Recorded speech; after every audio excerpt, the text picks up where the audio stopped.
বন্ধুরা নিশ্চয়ই ভালো আছো, আমিও ভালো আছি। ছোট্ট একটা ব্লগ নিয়ে আসলাম তোমাদের সামনে। আশা করি পুরো ভিডিওটা দেখো। আর সারাদিনে কি করছি না করছি তোমাদের সামনে তুলে ধরলাম।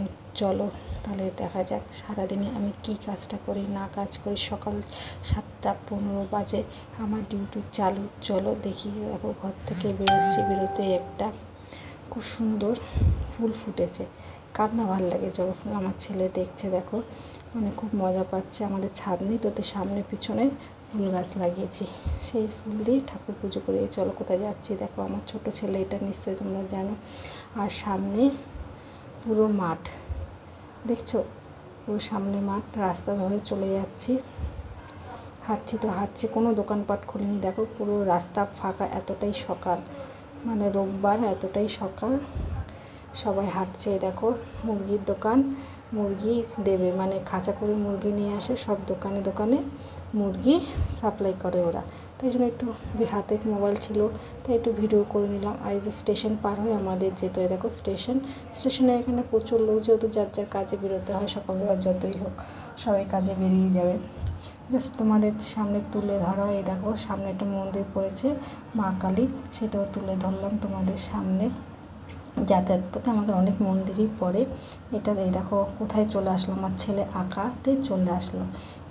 এখানে আমার ছেলে আঁকা শেখে। এটাই হচ্ছে সকালবেলা আমার ডিউটি। রোববার, এটা রোববারের ভিডিও। সারাদিন কি করলাম এটাই ছাড়লাম তোমাদের সামনে। এই স্যার আঁকার সত্যি খুব ভালো, বলার তুলনা নেই স্যারের। সত্যি খুব সুন্দর আঁকায়, খুব আঁকে। আমার ছেলেরা প্রাইজ নিয়ে এসছে এখান থেকে আঁকার, দুর্দান্ত আঁকায়, বাচ্চাদের যত্ন সহকারে। আর এখানে এসে একটু গাছটাকে, ও গাছ বললাম না, পিছনেও গাছ আছে। দেখো পিছনে, এটা হচ্ছে আমাদের পিছন দিক। যেহেতু জুঁই ফুল, কামিনী ফুল লতায় লতায় ওঠে, ওই জন্য গাছগুলো পড়ে যাচ্ছে। ড্রেনের পাশে ড্রেন রয়েছে, ওই জন্য একটু গাছগুলো ঠিক করে নিচ্ছি। যেহেতু একটু ছোট গাছগুলো, মানে গাছে ঝাঁকার মধ্যে ঢুকছে না, তাও ঢুকিয়ে চেষ্টা করছি। হয়ে গেছে, লাস্ট পেরেছি করতে। তাই গাছেরও একটু যত্ন নিতে হয়, গাছ রাখলে তো হয় না, গাছেরও যত্ন নিতে হয়। চলো তারপর কি কাজ করছি দেখাই। চলে আসলাম, যেহেতু আঁকার স্কুল থেকে আসলাম, একটু চা না খেলে হয়, তাই একটু চা বসিয়ে দিলাম। সকাল সকাল একদম চা বসিয়ে দিলাম। এখানে দেখো বিছনা পুরো রয়েছে, মানে তোলার জন্য সব 2 ঘর 3টে আমার বিছনা তুলতে হয়, একটা না। ওই জন্য আগে বিছনাগুলো তুলে দিলাম। আমার বড় ছেলের পাশে শুয়ে রয়েছে, তাই চা বসিয়ে দিয়ে বিছনাটা তুলতে আসলাম। কেননা ওই চা করবো, দাঁড়িয়ে থাকবো, তার কোনো নেই। ওই জন্য চলে আসলাম বিছনা তুলতে। ওখানে চাও হবে, আমার এখানে কাজটাও হবে, তাই না বন্ধুরা? সব একসঙ্গে করতে হয়, কিছু করার নেই। কাজ মেনটেন করে চললে সব কাজই করা যায়, সকাল থেকে অনেক কাজই করা যায়। আমি যেমন দৌড়াতে কাজ করি, এইভাবেই আমার সারা দিন চলছে। আর আজকে একটু তো দৌড়ানোর কাজই, আর কিছু না, ভিডিও খালি তোমাদের সামনে দৌড়াবো, খালি দেখতে থাকো।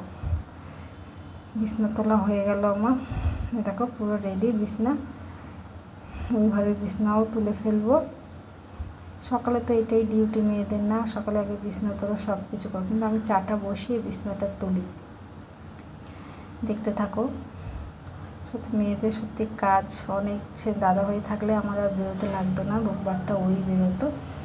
সেই জন্য দাদাভাই রয়েছে নেই বলেই আমার বেরোতে হয়েছে। বিছনা তোলা রেডি। এখানে আমার চাও ফুটে গেছে, গরম যেহেতু সিমে করে রেখে গেছে। চাটাও আমার হয়ে গেছে, চাটা খেয়ে নিলাম। 1 কাপ চা খেলে মানে দিনে শুরুতেই চাটা মানে মন ভরিয়ে দেয় সত্যি আমার। আর দেখো আমি কিন্তু 4-5টা করে বিস্কুট খাই। একটা বিস্কুটে বা 2টো বিস্কুটে হয় না, 5-6টা বিস্কুট লাগে। শেষ হয়ে গেলে আবার যদি চা থাকে ভাল লাগে। আমার দুধ চাটাই আমি একটু বেশি খাই। সত্যি দুধ চাটা খাওয়া ভালো না, কিন্তু কিছু করার নেই, মাঝে মাঝে মাথা যন্ত্রণা ওঠে। আর এদিকে দেখো কত বাসন পড়ে রয়েছে, বাসনের তো ঢাল। এদিকে আবার বড় ছেলে আঁকতে যাবে, এখানে আটা করতে হবে। রুটি মাখলাম, রুটি মেখে আটা মাখা হয়ে গেছে। রুটি এবার ভাজবো। রুটি ভাজার পর এই দেখো আমার হাতে যতটা ভালো হয় না, তাও ফোলে মাঝে মাঝে ফোলে না। পাশেই আমি ডিম বসিয়ে দিয়েছি, যেহেতু একটা ভেজেই দিয়ে দিলাম, আবার দৌড়াতে হবে, কিছু করার নেই। বড় ছেলেকে নিয়ে আঁকাতে যাবো। এরকম পাশে ডিম বসিয়ে দিয়েছি কড়াইতে। আর ডিমের সাইজ দেখো, দিনে ডিমের সাইজ যেন মুরগি ডিম পাততেই ভুলে যাবে কয়দিন পর, এত ছোটো ডিম দিচ্ছে। আর এখানে দেখো আমার ডিম ভাজা হয়ে গেল, যাচ্ছে। আমি ডিম ভাজি, এছাড়া আমাদের সকালবেলা কেউ খাবে না। আর দেখো আমি হাত দিয়ে কিন্তু রুটি উল্টাচ্ছি, আমি খুঁজতে টুলতে কিছু নেই না। এখানে দেখো আমার রুটি ভাজা হয়ে গেল, ডিম আমলেট হয়ে গেল। দেখতেই পাচ্ছ অতটা ভালো হয়নি, আমি ডিম আমলেটটা অতটা ভালো পাই না, খাবার দরকার হয় তাই খাই, কিছু করার নেই। এদিকে আমার দেখো স্কুলের জামা কাপড় অনেক, যেহেতু পরদিন সোমবার, যেহেতু আমার এগুলো কাজ করতে হবে, ওই জন্য ধুয়ে রেখে গেলাম, জল ঝরানোর জন্য ধুয়ে। এবার বড়ো ছেলেকে নিয়ে বেরিয়ে গেলাম, মানে যাচ্ছি আসছি তার মধ্যেই কাজ করতে হচ্ছে, কিছু করার নেই। তার মধ্যে একটু ভিডিও। আর এই দেখো এটা আমাদের বিখ্যাত মিষ্টির দোকান অন্নপূর্ণা যাকে বলে। আর আমাদের এখানে ফাস্টফুড কেন সকালবেলা শুরু হয়ে যায়, কচুরি, নান, প্রচুর প্রচুর আইটেম মানে সকালবেলা শুরু হয়ে যায়। দেখো মিষ্টি দেখি তোমাদের সামনে, দারুণ দারুণ মিষ্টি, যেহেতু সকাল তো একটু সব রকম মিষ্টি হয়ে আসেনি। আমার ছেলে জিলিপি খাবে, ওই জন্য আমি জিলিপিটা তুলে ধরলাম তোমাদের সামনে। জিলিপি খাবে তাই জন্য মিষ্টির দোকানে এসে, আবার পাই না, এবার আখ খাবে, আখের রস খাবে, সেই জন্য আখের রস খাবে। আমিও খেয়েছি, খাইনি। আর দিনের দিনের জিনিসের এত দাম পড়ছে, যেখানে আমরা 10 টাকা খেতাম এখানে হচ্ছে 20 টাকা, 25 টাকা, 30 টাকা, এখন প্রচুর দাম হয়ে গেছে। এই দেখো ছোটো ছেলে খাচ্ছে, আমিও তার পাশে খাচ্ছি। চট করে যেহেতু ব্লগ করবো ওই জন্য চট করে একটু ভিডিওটা করে নিলাম। তারপর এবার বাড়ি ঢোকার পালা। বাড়ি ঢুকে গেলে যে জামা কাপড়গুলো রেখে গেছিলাম সেগুলো মারলাম এসেই। তার মাঝখানে ছেলেও স্নান করে নিল, ছোটোটা এসে রোদ থেকে আসলেই আগে স্নান করে নেয়। মেলে টেলে আমাদের পিছনেই মেলতে হয়, ছাদে যেহেতু যাই না, ছাদে যেহেতু 5 জনের ছাদ, ওই জন্য আমি বেশি ছাদে যাইও না। জামা কাপড় আমার গরমকালে পিছনেই শুকিয়ে যায়, শীতকালে আমার যেতে হয় ছাদে। এইভাবেই চলছে। এবার ছেলেকে দেখো খাবার দিয়ে দিয়েছি, জিলিপি খাবে, তো মজাদার খাবার জিলিপি আর রুটি। আর আমি যে ভাত বসিয়ে গেছিলাম, দেখো ভাতও হয়ে গেছে।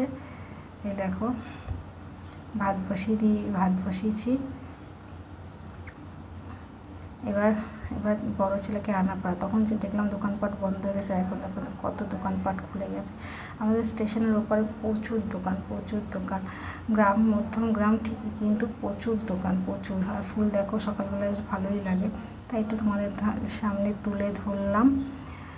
আর এই দেখো আমার মুখটাও দেখালাম তোমাকে, যেহেতু এতক্ষণ পর অনেকক্ষণ দেখায়নি, তোমার মুখটা দেখেছো কীরকম লাগছে, পুরো রোদ, বাইরে টাটকা, যাতে রোদ পুড়ে যাবো, ওই জন্য মুখ টুক সব ঢেকে গেলাম। আমি এখানে ভাত কিন্তু বন্ধ করে দিয়ে চলে গেছিলাম, বাড়ি ফিরে চলে এসেছি। এই দেখো ভাত কিন্তু বন্ধ করা অবস্থায় কিন্তু হয়ে গেছে।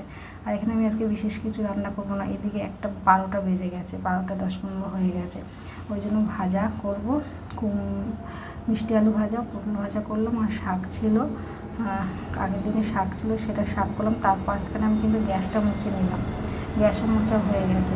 একটুখানি কাজ না, টুকটুক করে কিন্তু অনেক কাজ সংসারে থাকে। আর এদিকে আমার ছেলে ঘর মুছতে নিয়েছি, আমি যেহেতু মোবাইলটা স্ট্যান্ডে বসিয়েছি, ওখানে আমার ছেলে দেখো ঘর মুছতে শুরু করে দিয়েছে। ও খুব শখ ডান্ডা দিয়ে ঘর মুছবে, আমি আগে হাত দিয়ে মুছতাম, তারপর দাদাভাই কথা বলে ডান্ডা দিয়ে মুছতে শুরু করলাম। মোছা টোচা হয়ে গেছে, স্নান টান করে ফেললাম, করে যে আমার ফুলটা ফুটেছিল সেই ফুলটা নিয়ে ঠাকুরের চরণে দেবো, যেহেতু ফুল আনিনি, একটা ফুলই ছিল, ওই ফুল দিয়ে আমি ঠাকুরের চরণে সাজাবো, একটা ফুল দিয়ে সব পুজো করবো, ব্যাস। এই দেখো আমাদের ভাত, সব রকম যা যা ভেজেছি, ঘি দেবে আমার ছোটো ছেলে, ঘি খাবে। আজকের মতন এখানে ব্লগটা শেষ করলাম। সবার ভালো লাগে তো লাইক কমেন্ট করবে, সবাই সুস্থ থেকো, ভালো থেকো, আর পারলে একটু সবাই ভালোবাসা দিও, এটাই বলবো, আর কিছু বলবো না, অত গুছিয়ে বলতে পারলাম না অতটা ঠিক করে। যাই হোক, নমস্কার, সবাইকে ভালোবাসা দিও, এই বলে